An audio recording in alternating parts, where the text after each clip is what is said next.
दोस्तों, welcome to my channel learn with T lover. दोस्तों, आज मैं आपके लिए लाया हूँ माइक्रोसॉफ्ट एक्सेल का कुछ सिंपल और आसान सा ट्रिक्स, जिससे आपको मंथली सैलरी स्लिप डिजाइन करने में बहुत ही आसान रहेगा। यदि आप इस टाइप की सैलरी स्लिप डिजाइन करना सीख गए तो आपको कोई भी लिमिटेड कंपनी में जॉब मिलना या फिर अपनी कंपनी में काम करना काफी आसान हो जाएगा। आप हमारी स्क्रीन पर देख सकते हैं कि कैसे एक क्लिक पर सैलरी का डेटा ऑटोमेटिकली आ रहा है।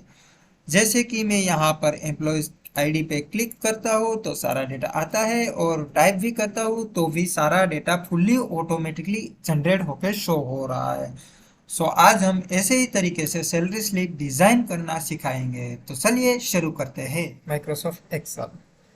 सबसे पहले आपको माइक्रोसॉफ्ट एक्सेल ओपन कर लेना है। माइक्रोसॉफ्ट एक्सेल ओपन करने के लिए दो तरीके हैं। एक तो विंडोज आर दबा के एक्सेल टाइप करके आप कर सकते हो, और दूसरा आप सर्च करके माइक्रोसॉफ्ट एक्सेल भी ओपन कर सकते हो। तो मैं इन्हें एक्सेल ओपन कर लिया है। तो दोस्तों, अब एक्सेल ओपन हो जाने के बाद में सबसे पहले हमें तो सैलरी का लेआउट सेट करना है कि भाई हमें कौन से स्ट्रक्चर में, कौन से फॉर्मेट में सैलरी चाहिए। तो उसके लिए हम जाएंगे सबसे पहले व्यू टैब में, और यहाँ से पेज लेआउट सेट कर देंगे तो ये A4 साइज में डिफॉल्ट पेपर आ जाएगा। अगर आपका A4 साइज में नहीं है, लेटर में है, तो यहाँ से आप पेज लेआउट में जाके चेंज टू A4 साइज कर सकते हैं। उसके बाद में आ जाते हैं होम टैब पे।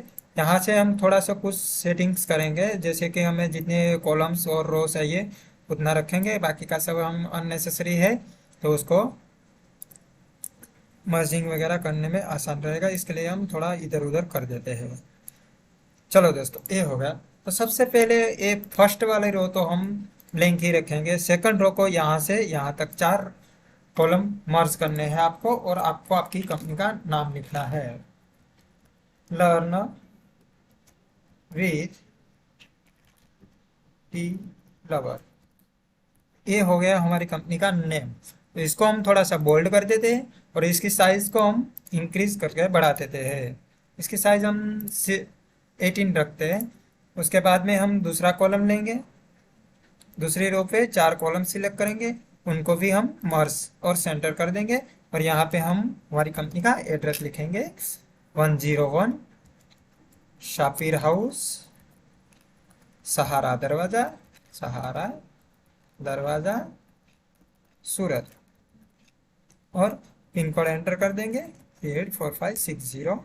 ये हमारा कंपनी का एड्रेस हो गया। इसकी साइज हम बिल्कुल ऐसे ही रहने देंगे, क्योंकि आपने देखा होगा ज़्यादातर साइज स्मॉल ही रहती है। उसके बाद में हम फिर से एक सेल लेंगे, रो सिलेक्ट करेंगे, 4 सेल सिलेक्ट करेंगे, और उसको मर्ज एंड सेंटर करके यहाँ पे हम लिख देंगे मंथली सैलरी स्लिप, और इसको भी हम थोड़ा सा बोल्ड कर देंगे, और इसकी साइज हम थोड़ा इंक्रीज कर देंगे, 14 बहुत है। इसके बाद में एक रो हम यहाँ पे 5 नंबर की रो ब्लैंक रखेंगे। उसके बाद में 6 यहाँ पे हम क्या करेंगे, तो हमें सैलरी स्लिप में क्या क्या चाहिए, एम्प्लॉयज़ की डिटेल्स वगैरह चाहिए। तो एम्प्लॉयज़ डिटेल्स में क्या आएगा, एम्प्लॉयज़ आईडी। उसके बाद में यहाँ पे एम्प्लॉयज़ आईडी आएगा, यहाँ पे एम्प्लॉयज़ नेम आएगा, एम्प्लॉय नेम, डेजिग्नेशन, यहाँ पे आएगा मंथ एंड ईयर के कौन से मंथ की सैलरी, कौन से ईयर की सैलरी है। ये हो गया हमारा स्ट्रक्चर। इसको थोड़ा सा बड़ा कर देते हैं ताकि नाम सही तरीके से आ जाए। इसको थोड़ा सा छोटा कर देते हैं, यहाँ से ऐसे कर देते हैं। यहाँ पे इतने में नाम काफ़ी अच्छे से आ जाएगा। ठीक है। इसके बाद में एक रो हम ब्लैंक छोड़ देंगे।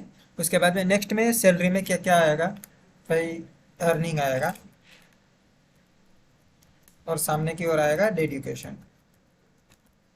अर्निंग है, डेडिकेशन है, कोई भी एम्प्लॉयज़ की सैलरी डेडिकेट होके ही आती है। पीएफ होता है, ईएसआईसी होता है, टैक्स होता है, लोन होता है, वगैरह वगैरह, एक्सेट्रा एक्सेट्रा। तो डेडिकेशन होके आएगी।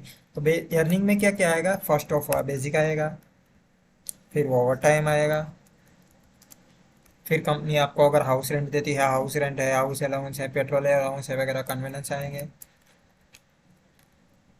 कन्वेंस आएंगे। उसके बाद में हमारी कंपनी एक्स्ट्रा इनकम देती है, और आएगा टोटल एडिशन।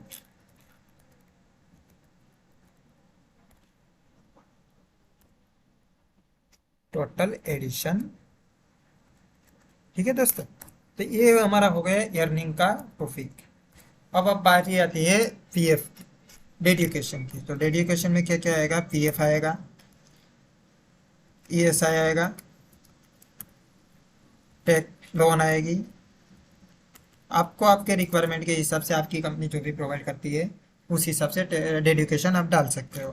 और टैक्स आएगा, और आएगा टोटल डेडिकेशन, और यहाँ पे लास्ट में आएगा नेट सैलरी। ठीक है दोस्तों। तो अब ये हो गया हमारा स्ट्रक्चर, और एक रो ब्लैंक छोड़ देंगे, उसके बाद में लिखेंगे हम एम्प्लॉय सिग्नेचर। यहाँ पे एम्प्लॉयज की सिग्नेचर आ जाएगी, और यहाँ पे आ जाएगी मैनेजर सिग्नेचर। तो चलो, ये तो हमारा हो गया बेसिक कि हमें सैलरी में भाई इतना इतना चाहिए। अब थोड़ा इसका फॉर्मेटिंग कर देते हैं। तो सबसे पहले तो क्या करेंगे, इनको हम है ना बॉर्डर कर देंगे, बोल्ड कर देंगे थोड़ा सा बी करके। और बॉर्डर के लिए यहाँ पे हम ऑल बॉर्डर सिलेक्ट कर लेंगे। ये बॉर्डर में आ गया, यहाँ से इतने को हम फिर से बॉर्डर कर देंगे, ऑल बॉर्डर। उसके बाद में इसको हम थोड़ा सा बोल्ड कर देंगे। अर्निंग है, डेडिकेशन है, ठीक है। नेट सैलरी हमारी बोल्ड में आनी चाहिए, यहाँ पे भी बोल्ड। और इसकी साइज नेट सैलरी की थोड़ी सी इंक्रीज कर देंगे, नॉर्मली बाकी की है उससे थोड़ा ज़्यादा। अब मंथली सैलरी के पीछे हम एक नीचे मुझे अंडरलाइन चाहिए, तो मैं उसको बॉटम बॉर्डर सिलेक्ट कर दूंगा। तो देखिए बॉटम बॉर्डर अच्छे से दिख रही है। लेकिन अभी भी दोस्तों इसको, अब हम इसको क्या करते हैं, इसको पूरा वाइट फिल कर देते हैं। तो कलर इज इक्वल टू हम कर देंगे वाइट फिल, ताकि दिखने में अच्छा सा दिखे। तो देखो देखो दोस्तों, अच्छा सा दिख रहा है। अब हम यहाँ पे इसका कलर थोड़ा चेंज कर देंगे। तो इसको कलर हम डार्क ब्लैक देंगे। आप अपने मन से कलर दे सकते हैं। ज़्यादातर ऑफिस में black and white printer use होता है, इसलिए आप बेटर है कि ब्लैक एंड वाइट करिए। अगर आप कलर प्रिंटर यूज़ कर सकते हैं और आपको कलर देना है कोई, तो आप कलर दे सकते हो, नहीं देना है तो कोई दिक्कत नहीं है। इसका साइज मुझे, लाइनिंग अंडरलाइन आ रही है उसका थोड़ा सा मुझे डार्क करना, लाइट करना है। तो इसके लिए हम जाएंगे लाइन स्टाइल में। लाइन स्टाइल यहाँ से थोड़ा सा हम ड्रॉ कर देंगे। तो देखो कितना अच्छे से मतलब दिख रहा है भाई। चलो, ये तो हो गया हमारा पूरा सैलरी का स्ट्रक्चर।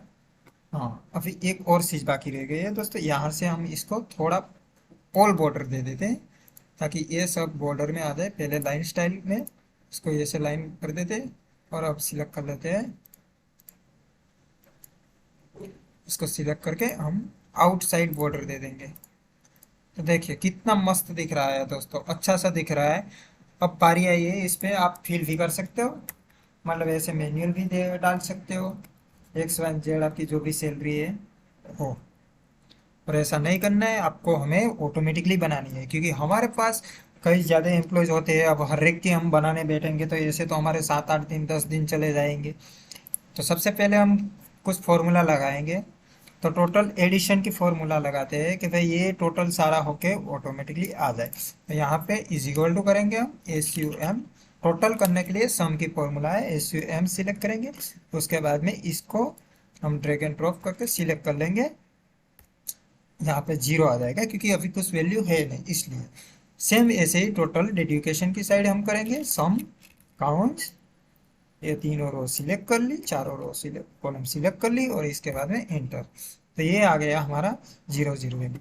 अब हमें क्या करना है, डेटा वैलिडेशन करना है। हाँ दोस्तों, डेटा वैलिडेशन, क्योंकि यहाँ पे हमें सारा एम्प्लॉयज़ का डेटा लेना है, तो डेटा वैलिडेशन करना पड़ेगा।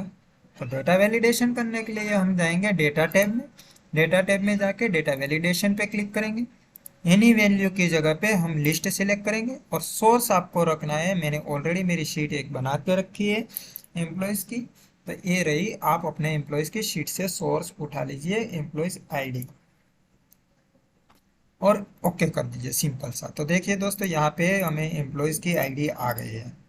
अब तो ये केवल एम्प्लॉयज़ की आईडी आ गई। यहाँ से आप सिलेक्ट भी कर सकते हो, और आप टाइप भी कर सकते हो। लेकिन अब एम्प्लॉयज़ के सामने उनकी डिटेल्स भी तो होनी चाहिए ना, तो उसके लिए क्या करेंगे हम, वी लुकअप का यूज़ करेंगे। जी हाँ दोस्तों, वी लुकअप आपने काफ़ी बार सुना होगा, आपने यूज़ भी किया होगा वी लुकअप। तो चलिए इस लेक्चर में हम आपको वी लुकअप भी सिखाते हैं। तो वी लुकअप के लिए क्या करना है दोस्तों, सिंपल सा इज इक्वल टू करना है और वी लुकअप टाइप करना है आपको। वी लुकअप टाइप कर दिया, उसके बाद में टेब लगा दीजिए। तो यहाँ पे आपको सिंटेक्स दिख जाएगी वी लुकअप की, लुकअप ऑफ वैल्यू है, टेबल ऑफ एरे है, कॉलम इंडेक्स है और लुकअप रेंज है। तो ये क्या है, ये चलिए समझाता हूँ आपको। तो लुकअप ऑफ वैल्यू मतलब आपको कौन सी वैल्यू की लुकअप करना है, कौन सी वैल्यू आपको फाइंड आउट करनी है और उनका क्या डिटेल चाहिए। तो हमें एम्प्लॉयज आईडी पे सिलेक्ट करना है कि भाई हमें इस फील्ड, इस सेल पे जो भी आईडी आ रही है उसका डेटा चाहिए। तो कहाँ से चाहिए आपको डेटा, टेबल ऑफ एरे क्या है आपका, तो ये है हमारा टेबल ऑफ एरे। पूरा एम्प्लॉयज की डिटेल का टेबल ऑफ एरे मैंने सेट कर लिया है। उसके बाद में क्या आया, कॉलम किया हमने, तो कॉलम ऑफ इंडेक्स आया। अब कौन से कॉलम से आपका जो टेबल एरे आपने सिलेक्ट किया उसका कौन सा कॉलम की डिटेल चाहिए। तो मुझे क्या चाहिए, एम्प्लॉयज़ का नेम, तो ये मेरा फर्स्ट कॉलम हो गया। ये सेकंड कॉलम, सेकंड कॉलम पे मुझे एम्प्लॉयज़ का नेम है इसलिए मैंने टाइप किया सेकंड।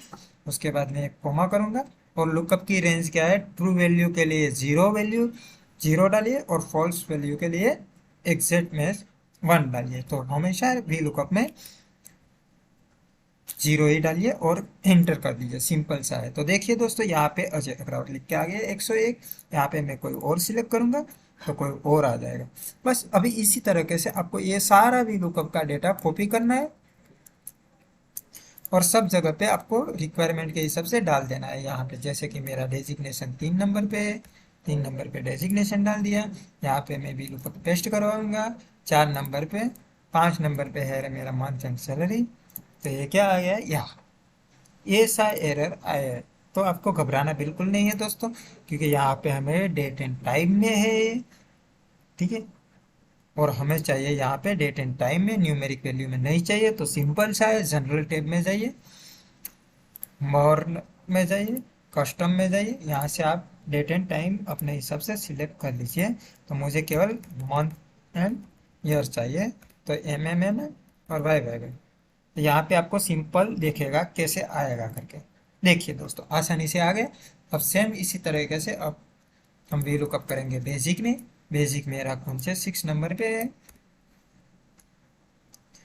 सेम यहाँ पे ओवर टाइम में, ओवर टाइम हमारा आएगा 7 नंबर पे। उसके बाद में आएगा कन्वे, कन्वे में क्या आएगा, 8 नंबर आएगा। एक्स्ट्रा इनकम, एक्स्ट्रा इनकम में अगर कोई एम्प्लॉयज की एक्स्ट्रा इनकम होगी तो वो 9 नंबर पे। टोटल एडिशन देखो आ गया। अब आई बारी डेडिकेशन की, तो सेम डेडिकेशन में भी हम यही करेंगे। 10 नंबर से शुरू करते हैं। 10 नंबर पे हमारा पीएफ है दोस्तों। पीएफ, पीएफ में देखिए दोस्तों, अभी एम्प्लॉयज प्रोविडेंट फंड एक्ट के हिसाब से 12% पीएफ कटता है कंपनी के हिसाब से। तो उस हिसाब से आपको पीएफ की फॉर्मूला सेट करनी है कि भाई आपकी टोटल बेसिक सैलरी के हिसाब से 12% पीएफ उसका बनाना है। उसके बाद में ईएसआई की, ईएसआईसी के लिए 11 नंबर। उसके बाद में एम्प्लॉयज की लोन है 12 नंबर। और उसके बाद में टैक्स डेडिकेशन उसका जो भी बन रहा है वो 13 नंबर। ठीक है दोस्तों, तो ये आ गया हमारा उसका टोटल डेडिकेशन। अब नेट सैलरी, नेट सैलरी कैसे कैलकुलेट करनी है, तो बहुत ही सिंपल सा है दोस्तों। Addition minus dedication is equal to net salary.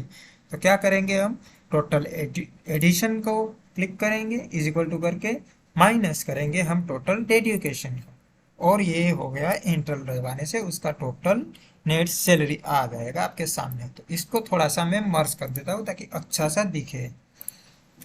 देखिए दोस्तों ये कितने आसानी से मैंने बना दिया है। यहाँ पे अब आप सिलेक्ट कर लीजिए कोई भी एम्प्लॉयज, तो देखो सब ऑटोमेटिकली डेटा आ जाएगा अपने हिसाब से, और आप यहाँ पे टाइप भी कर सकते हो। तो ये हो गई हमारी सैलरी स्लिप, अच्छे से डिजाइन किया हुआ एक सैलरी स्लिप हमारा बन गया है। अब क्या करना है, हमें इसका प्रिंट लेआउट सेट करना है। जी हाँ दोस्तों, प्रिंट लेआउट बहुत ही ज़रूरी है, क्योंकि आपने A4 साइज का पेपर तो ले लिया, लेकिन उसमें से बैठ रहा है या नहीं, कट आउट कुछ हो रहा है तो कोई मतलब ही नहीं है। और आपको काफ़ी एम्प्लॉयज़ की एक साथ में लगानी है तो नीचे नीचे कर सकते हो। इसके लिए क्या करेंगे हम, सिंपल सा इसको पूरा सिलेक्ट कर लीजिए। आपको सैलरी स्ट्रक्चर को इसको पेज लेआउट में जाइए दोस्तों। पेज लेआउट में जाने के बाद में प्रिंट एरिया पे सेट प्रिंट एरिया कर दीजिए। तो आपका प्रिंट एरिया सेट हो जाएगा कि इतना ही, पूरा पेज आपका प्रिंट नहीं होगा, केवल इतना ही प्रिंट होगा। चलिए मैं आपको प्रिंट लेआउट दिखा देता हूँ। तो प्रिंट में जाएंगे, प्रिंट में जाएंगे, देखिए दोस्तों कितना ही मस्त अट्रैक्टिव हमारी सैलरी स्लिप दिख रही है। थैंक यू दोस्तों। Yeah.